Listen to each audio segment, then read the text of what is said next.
Radhe Radhe. The deep ડાઇવમાં આપનું સ્વાગત છે. આજે આપણે એક એવા વિષય પર ઊંડાણપૂર્વક વાત કરવાના છીએ જે કદાચ દરેકના જીવનને સ્પર્શે છે. સાચો આનંદ, ભયમુક્તિ અને ભક્તિનો સાચો અર્થ. આપણી આ ચર્ચાનો આધાર છે ગુજરાતીTV.com પર સેવક માધવ જસાપરા દ્વારા ખૂબ જ સુંદર રીતે રજૂ કરવામાં આવેલો એક લેખ, જે શ્રી પ્રેમાનંદજી મહારાજના 24 જાન્યુઆરી 2026ના એકાંતિક સત્સંગ પર આધારિત છે. રાધે રાધે. અને આ સત્સંગની ખાસ વાત એ છે કે એમાં પૂછાયેલા પ્રશ્નો ખૂબ જ વાસ્તવિક છે. હા, બિલકુલ. કોઈ લંડનથી પૂછે છે, કોઈ હૈદરાબાદથી, કોઈ પુણેથી. આ શું દર્શાવે છે કે દુનિયાના કોઈ પણ ખૂણામાં હોઈએ, આપણા મૂળભૂત આધ્યાત્મિક સંઘર્ષો એક સરખા જ છે. હા, અને પ્રશ્નો પણ એક સરખા જ છે. સાચી વાત. તો આજે આપણે એક યાત્રા પર નીકળીએ.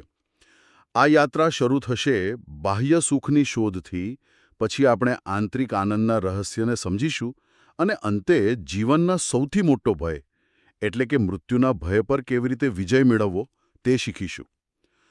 મને આ સત્સંગમાં સૌથી પહેલી જે વાત સ્પર્શી ગઈ તે પુણેથી આવેલા એક ભક્તના સવાલથી શરૂ થઈ. એમણે મહારાજજીને એવું કંઈક પૂછ્યું જે કદાચ આપણે બધા જાણવા માંગીએ છીએ. હા, તેમણે પૂછ્યું, મહારાજજી, તમારા ચહેરા પર જે ચમક અને તેજ છે એવું જ તેજ મને પણ જોઈએ છે. આ કેટલો સ્વાભાવિક પ્રશ્ન છે. બહુ જ. આપણે કોઈ પ્રસન્ન વ્યક્તિને જોઈએ એટલે આપણને પણ એવો બનવાની ઈચ્છા થાય જ. ચોક્કસ. અને મહારાજજીનો જવાબ એ ખરેખર અપેક્ષા કરતા તદ્દન વિપરીત હતો. હા, તદ્દન વિપરીત. તેમણે હસીને કહ્યું કે મારી તો બંને કિડની ખરાબ છે, ડાયાલિસિસ પર ચાલી રહ્યો છું, છતાં હું પરમ પ્રસન્ન છું. આ સાંભળીને જ આંચકો લાગે જ. આપણે તો નાની અમથી શરદી ખાંસીમાં પણ નિરાશ થઈ જઈએ છીએ. બરાબર. અહીં જ આખા વિશ્લેષણનો પાયો છે. મહારાજજી સીધી રીતે શારીરિક સ્વાસ્થ્ય અને આંતરિક આનંદ વચ્ચેના સંબંધને તોડી નાખે છે. તેઓ સ્પષ્ટ કહે છે, આ કોઈ ખાવા પીવાની ચમક નથી, આ તો મારી લાડલીજી, મારી શ્રી રાધારાણીનો પ્રતાપ છે. એટલે કે સાચો આનંદ શરીરની અવસ્થા પર નિર્ભર નથી. બિલકુલ નહીં. એ એક આંતરિક જોડાણનું પરિણામ છે. આ બહુ ઊંડી વાત છે, કારણ કે આધુનિક જગતમાં તો બધું જ શરીર સાથે જોડાયેલું છે. સારું દેખાવું, ફિટ રહેવું, એને જ સુખ માની લેવામાં આવે છે. હા, પણ અહીં તો વાત એનાથી પણ પર છે. બિલકુલ. અને આ આધ્યાત્મિક શક્તિ કેટલી વાસ્તવિક હોય છે તે સમજાવવા તેઓ અંગદનું ઉદાહરણ આપે છે. હા, એ બહુ રસપ્રદ છે. કે જે રાવણ 20 વાર કૈલાસ પર્વત ઉપાડી શકતો હતો, તે રાવણ સહિત આખી સભા અંગદનો એક પગ હલાવી શકી નહીં. કેમ? કારણ કે અંગદના બળ પાછળ ભગવાન શ્રીરામનું સ્મરણ હતું. અચ્છા. એ શક્તિ અંગદની પોતાની નહોતી, એ પ્રભુના પ્રતાપની હતી. બરાબર. એ જ રીતે મહારાજજી કહે છે કે તેમની પ્રસન્નતા તેમને પોતાની નથી, તે શ્રી રાધારાણીના પ્રતાપની છે. તો આ વાત પરથી એ સ્પષ્ટ થાય છે કે જેને આપણે ચમક કે ઓરા કહીએ છીએ તે ભૌતિક નહીં પણ આધ્યાત્મિક જોડાણની નિપજ છે. આ વાતને આગળ વધારીએ તો લંડનથી એક ભક્તે આનાથી પણ સીધો પ્રશ્ન પૂછ્યો કે આ આધ્યાત્મિક આનંદ છે શું અને તે મળે કેવી રીતે? અને અહીં મહારાજજી એકદમ સરળ ઉદાહરણ આપે છે. ગુલાબજાંબુનું? બરાબર. હા, ગુલાબજાંબુનું. એ કહે છે કે ગુલાબજાંબુ ખાધા પછી જે મીઠાશનો અનુભવ થાય, શું તેને શબ્દોમાં વર્ણવી શકાય? ના, અશક્ય છે. તમે કહી શકો કે ખૂબ મીઠું હતું, મજા આવી ગઈ, પણ એ અનુભૂતિને શબ્દોમાં ઉતારી શકાતી નથી. બસ અનુભવી શકાય. બસ. એ જ રીતે ભગવદ આનંદ અનિર્વચનીય છે, એટલે કે વર્ણનથી પર. એટલે કે એ કોઈ બૌદ્ધિક સમજણ નથી. ના, એ એક પ્રત્યક્ષ અનુભવ છે. હા, અને એ અનુભવ કેટલો વિશાળ છે એ સમજાવવા તેઓ કહે છે કે આ સંસારમાં તણખલાથી લઈને બ્રહ્મલોક સુધીનું જેટલું પણ સુખ છે તે બધું માયામય છે. અહીં માયા શબ્દ સમજવા જેવો છે. હા, માયા એટલે એવું સુખ જે ભ્રામક છે, અસ્થાયી છે અને બાહ્ય વસ્તુઓ પર આધારિત છે. અને ભગવાનનો આનંદ? એ આ બધાથી પર છે. ત્રણેય લોકનું સુખ ભેગું કરીએ તો પણ તે ભગવદાનંદના સમુદ્રના એક ટીપા બરાબર પણ નથી. વાહ, આ તો કલ્પના બહારની વાત છે. તો પછી પ્રશ્ન એ થાય કે આ આનંદનો અનુભવ કરવો કેવી રીતે? અને એનો જવાબ છે ફક્ત અને ફક્ત ભજન અને સાધના દ્વારા. એ કોઈ દુકાનમાં વેચાતી વસ્તુ નથી કે કોઈ પાસેથી માંગી શકાય, એ તો જાતે જ કમાવી પડે છે. આ એ જ આનંદ છે જેના માટે મોટા મોટા ઋષિ મુનિઓ રાજપાટ અને બધું જ ત્યાગી દે છે. બિલકુલ. તો આપણને એ તો સમજાઈ ગયું કે સાચો આનંદ અંદર છે અને તે ભજનથી મળે છે. પણ અહીં એક વ્યવહારુ દ્વિધા આવે છે જે લખનૌના એક ભક્તે પૂછી. મને લાગે છે કે આ પ્રશ્ન ઘણા બધા સાધકોના મનમાં હશે. હા, બહુ સામાન્ય પ્રશ્ન છે. તેમણે પૂછ્યું, મને નામ જપ કરવા કરતાં સંતોની વાણી સાંભળવી એટલે કે સત્સંગ સાંભળવો વધુ ગમે છે. શું આ યોગ્ય છે? હા, આ જ્ઞાન અને ક્રિયા વચ્ચેની શાશ્વત દ્વિધા છે. એટલે કે શું માત્ર જાણવું પૂરતું છે કે પછી કરવું પણ જરૂરી છે? બરાબર. મહારાજજી આને બહુ સુંદર રીતે શીરો બનાવવાના ઉદાહરણથી સમજાવે છે. એમના મતે સત્સંગે શીરો બનાવવાની રેસીપી જાણવા જેવું છે. ઓકે, એટલે કે જ્યાં સુધી તમે જાતે રસોડામાં જઈને સામગ્રી ભેગી કરીને શીરો બનાવો નહીં અને તેને ચાખો નહીં, ત્યાં સુધી માત્ર રેસીપી જાણવાનો કોઈ અર્થ નથી. સાચી વાત. તમે કદાચ બીજાને રેસીપી શીખવી પણ શકો, પણ તમને પોતાને તો એનો સ્વાદ મળ્યો જ નથી. જ્ઞાનને અમલમાં મૂકવું જ પડે. બિલકુલ. અને એથી પણ ઊંડી વાત તેઓ સમજાવે છે. સત્સંગનું અંતિમ ફળ શું? સત્સંગનું અંતિમ ફળ ભજન છે. જો સત્સંગ સાંભળ્યા પછી પણ આપણા દુર્ગુણો ઓછા ન થાય, ખરાબ આચરણ છૂટે નહીં અને ભગવાનમાં પ્રેમ ન જાગે, તો એ સત્સંગ માત્ર એક બૌદ્ધિક કસરત બનીને રહી જાય છે. અને તમે જે કહ્યું એ પણ ખૂબ મહત્વનું છે કે સંતોની વાણીમાં જે શક્તિ આવે છે, જે પ્રભાવ હોય છે, તે પણ તેમના પોતાના ભજન અને સાધનાનું જ પરિણામ છે. એકદમ સાચું. એટલે એમની વાણી સાંભળવી એ જાણે કે તેમની કમાણીમાંથી થોડો હિસ્સો લેવા જેવું છે. બરાબર. એટલે સત્સંગ પ્રેરણા માટે છે, દિશા જાણવા માટે છે, પણ એ દિશા પર ચાલવું તો આપણે જાતે જ પડશે. અને એ ચાલવાનું નામ જ ભજન છે. સત્સંગ એ નકશો છે, પણ ભજન એ યાત્રા છે. અને નકશો જોઈને કોઈ મંઝિલે પહોંચી જતું નથી. ક્યારેય નહીં. ખૂબ સરસ રીતે આ તફાવત સ્પષ્ટ થયો. તો ભજન એ યાત્રા છે, પણ આ યાત્રામાં મોટા અવરોધો પણ આવે છે.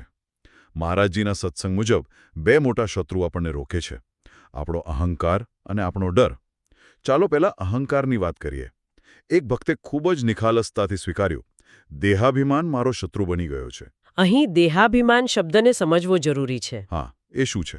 દેહાભિમાન એટલે હું આ શરીર છું એવી દ્રઢ માન્યતા. અને આ માન્યતામાંથી જ બધી સમસ્યાઓ જન્મે છે. હું, મારું શરીર, મારો પરિવાર, મારી સંપત્તિ. આ બધું દેહાભિમાનનું જ વિસ્તરણ છે. બરાબર. તો આ શત્રુને હરાવવો કેવી રીતે? મહારાજજી શું ઉપાય બતાવે છે? ઉપાય એક જ: સીધો અને સ્પષ્ટ ભજન. ફરીથી ભજન? હા. તેઓ કહે છે કે ભજનની કમીને કારણે જ દેહાભિમાન ટકી રહે છે. જ્યાં સુધી આપણું કેન્દ્ર હું રહેશે ત્યાં સુધી અભિમાન રહેશે. પણ જે ક્ષણે આપણે ભજન દ્વારા આપણું કેન્દ્ર ભગવાનને બનાવીએ છીએ ત્યારે હું ઓગળવા લાગે છે. એટલે કે ધ્યાન મારા પરથી હટાવીને તારા પર લઈ જવાનું છે. જ્યારે વ્યક્તિ ભગવાનને શરણાગત થાય છે કે હે પ્રભુ, બધું તમારું જ છે, હું તો માત્ર નિમિત્ત છું, ત્યારે જ્ઞાનનો પ્રકાશ થાય છે અને આ અહંકારનો અંધકાર આપોઆપ દૂર થઈ જાય છે. બરાબર. જેમ સૂર્ય ઉગતાની સાથે જ અંધારું ભાગી જાય છે, તેમ ભજનરૂપી સૂર્ય ઉગતા દેહાભિમાનરૂપી અંધકારનો નાશ થાય છે. એને લડીને હરાવવાનું નથી. ના, એ તો ભજનના પ્રકાશમાં આપોઆપ ઓગળી જાય છે. દેહાભિમાનની વાત કરી જે હું આ શરીર છું એ ભાવ સાથે જોડાયેલો છે. અને આ ભાવનો સૌથી મોટો ડર શું છે? શરીરનો અંત. એટલે કે મૃત્યુ. હા. હૈદરાબાદથી આવેલા પ્રશ્નમાં આ જ સનાતન ભયની વાત છે. ભક્તે પૂછ્યું, મરવાથી બહુ ડર લાગે છે. આ એક એવો પ્રશ્ન છે જે કદાચ દરેક વ્યક્તિના મનમાં ક્યારેક ને ક્યારેક ઉઠતો જ હશે. ચોક્કસ. અને આના પર મહારાજજીનો જવાબ ખૂબ જ ગહન અને ક્રાંતિકારી છે. તેઓ કહે છે કે ડર કોને લાગે છે? કોને? ડર તેને લાગે છે જેને શરીર અને સાંસારિક ભોગ સાથે પ્રેમ છે. એટલે કે આસક્તિ છે. હા. જેને આ શરીર અને ઇન્દ્રિયોના સુખમાં આસક્તિ છે તે તેને છોડવા માંગતો નથી. મૃત્યુએ બધું જ છીનવી લેશે એવો ભય તેને સતાવે છે. પણ પછી એનો ઉપાય શું? ઉપાય છે પ્રેમને સ્થાનાંતરિત કરવો. એટલે? મહારાજજી કહે છે જેને ભગવાન સાથે પ્રેમ થઈ જાય છે તેના માટે મૃત્યુ ભયનો નહીં પણ આનંદો અવસર બની જાય છે. હા, તેના માટે મૃત્યુ એ પ્રિયતમ એટલે કે ભગવાનને મળવાનો પ્રસંગ છે. આ સમજવું થોડું અઘરું છે. આનું કોઈ ઉદાહરણ છે? હા, તેઓ એક દેશભક્ત સૈનિકનું સુંદર ઉદાહરણ આપે છે. ઓકે. એક સૈનિક જાણે છે કે યુદ્ધમાં મૃત્યુ થઈ શકે છે, છતાં તે હસતા હસતા સરહદ પર જાય છે. કેમ? તેના પોતાના જીવનના મોહ કરતાં અનેક ગણો વધારે છે. બરાબર. એ પ્રેમ તેને મૃત્યુના ભય પર વિજય અપાવે છે. એ જ રીતે ભગવત પ્રેમી માટે ભગવાનનો પ્રેમ એટલો પ્રબળ હોય છે કે શરીર છૂટવાનો ડર રહેતો નથી. આ તો આખી વાતને એક નવા જ પરિપ્રેક્ષ્યમાં મૂકી દે છે. એટલે કે મૃત્યુ પર વિજય કોઈ હઠયોગ કે તપસ્યાથી નહીં, પણ પ્રેમથી મળે છે. પ્રેમથી. અને હવે મને શરૂઆતની વાત સાથે જોડાણ દેખાય છે. મહારાજજીનું શારીરિક કષ્ટ છતાં પ્રસન્ન રહેવું અને મૃત્યુના ભય પર વિજય મેળવવો, આ બંને પાછળ એક જ શક્તિ કામ કરે છે: પ્રેમ અને શરણાગતિ. બરાબર પકડ્યું. એમની ઓળખ એમના શરીર સાથે નહીં, પણ શ્રી રાધારાણી સાથે જોડાયેલી છે. તમે બરાબર પકડ્યું. આ જ આખા સત્સંગનો સાર છે. જ્યારે ઓળખ બદલાઈ જાય છે ત્યારે ભયનું કોઈ કારણ રહેતું નથી.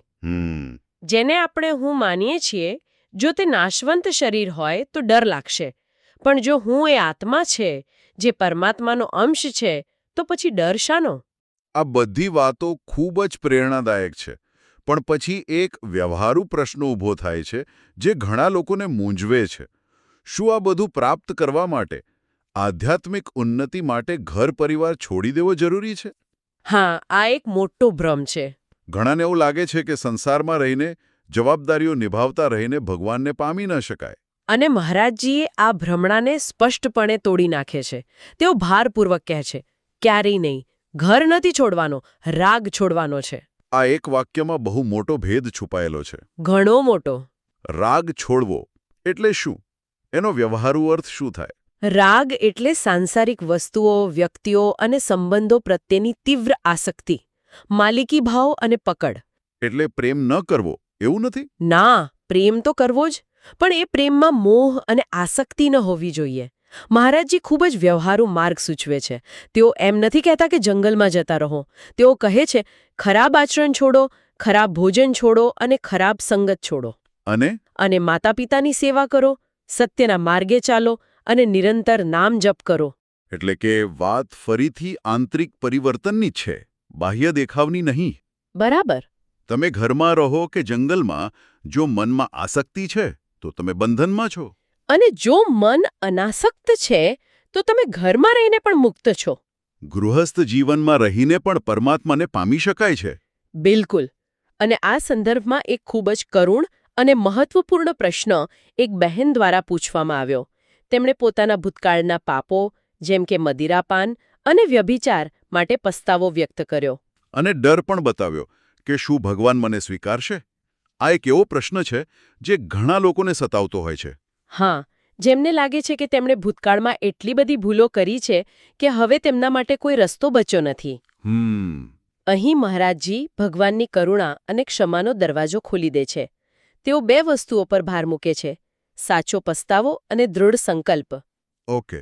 તેઓ કહે છે કે સાચા હૃદયથી ભગવાન પાસે માફી માંગો અને એક દૃઢ સંકલ્પ કરો કે હે પ્રભુ, હું તમારી શરણમાં છું, હવે ફરી ક્યારે આ ભૂલ નહીં કરું. એટલે કે માત્ર માફી માંગવી પૂરતી નથી? ના. ભવિષ્યમાં એ ભૂલનું પુનરાવર્તન ન થાય એ માટેનો સંકલ્પ પણ જરૂરી છે. હા, આ શરણાગતિ સાથે જવાબદારીની પણ વાત છે. જો નિષ્ઠાપૂર્વક નામ જપ કરવામાં આવે અને નિયમોનું પાલન કરવામાં આવે તો ભગવાન બધા પાપમાફ કરી દે છે. પણ તેમણે ચેતવણી પણ આપી છે: જો તમે જાણી જોઈને એ જ ભૂલ ફરી કરશો તો પછી દંડ ભોગવવા માટે પણ તૈયાર રહેવું પડશે. એટલે આ કોઈ છૂટ નથી? ના, આ સુધારવા માટેની એક તક છે. તો આ બધી ચર્ચાનો સાર શું છે? આપણે આનંદની વાત કરી, જ્ઞાન અને ક્રિયાની વાત કરી, ભય અને અહંકાર પર વિજયની વાત કરી, અને ઘરમાં રહીને ભક્તિ કરવાની વાત કરી. આ બધાનો નિચોડ શું? અંતે મહારાજજી સૌથી સરળ, સહજ અને સર્વોચ્ચ માર્ગ બતાવે છે. અને એ છે નામ જપ. તેઓ કહે છે, બીજું કંઈ ન કરો, બસ રાધા રાધા રાધા રટો, અને આ એક જ સાધનાથી બધું જ પ્રાપ્ત થઈ જશે. બધું જ એટલે શું? ધર્મ, અર્થ, કામ, મોક્ષ? હા, તેઓ સ્પષ્ટ કહે છે, ધર્મ, અર્થ, કામ અને મોક્ષ આ 4 પુરુષાર્થ છે જે માનવ જીવનના 4 મુખ્ય લક્ષ્યો માનવામાં આવે છે. અને મહારાજજી કહે છે કે માત્ર રાધા નામનો આશ્રય લેવાથી આ ચારેય પુરુષાર્થ સિદ્ધ થઈ જાય છે. બધું જ. તો આ સમગ્ર વિશ્લેષણ પરથી એક અંતિમ વિચાર આવે છે. આપણે વારંવાર જોયું કે મહારાજજીએ ભક્તિ, શરણાગતિ અને ખાસ કરીને પ્રેમ પર ખૂબ ભાર મૂક્યો. હા. તેમણે કહ્યું કે મૃત્યુ પર વિજય પણ પ્રેમ દ્વારા જ શક્ય છે અને સાચો આનંદ પણ પ્રેમના પ્રતાપથી જ મળે છે. હા, અને આ આપણને એક બહુ સુંદર નિષ્કર્ષ પર લાવે છે. આપણે ઘણીવાર આધ્યાત્મિકતાને નિયમો, અનુષ્ઠાનો અને ફરજોના બોજ તરીકે જોઈએ છીએ. સાચી વાત. પણ કદાચ જેમ મહારાજજી સૂચવી રહ્યા છે, ભક્તિનો માર્ગ એ કોઈ બોજ નથી.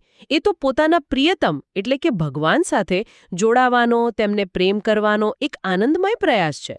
અને જ્યારે આ પ્રેમ પ્રગાઢ બને છે ત્યારે ભય, અહંકાર અને દુઃખ જેવા શત્રુઓ આપોઆપ પરાજિત થઈ જાય છે. વાહ! એ પ્રેમ એટલો શક્તિશાળી છે કે મૃત્યુ પણ એક મિલનનો ઉત્સવ બની જાય છે. રાધે રાધે. ખરેખર આ એક ખૂબ જ ઊંડી અને પ્રેરણાદાયક ચર્ચા રહી. આજના વાર્તાલાપ માટેનો સ્ત્રોત ફરી એકવાર જણાવી દઉં. GujaratiTV.com પર સેવક માધવ જસાપરા દ્વારા પ્રકાશિત કરવામાં આવેલો લેખ હતો. રાધે રાધે. જો આ ચર્ચાએ તમને પણ વિચારતા કરી દીધા હોય કે પ્રેમ કેવી રીતે ભય પર વિજય મેળવી શકે છે, તો આપના અભિપ્રાય નીચે કોમેન્ટ બોક્સમાં જરૂર જણાવશો.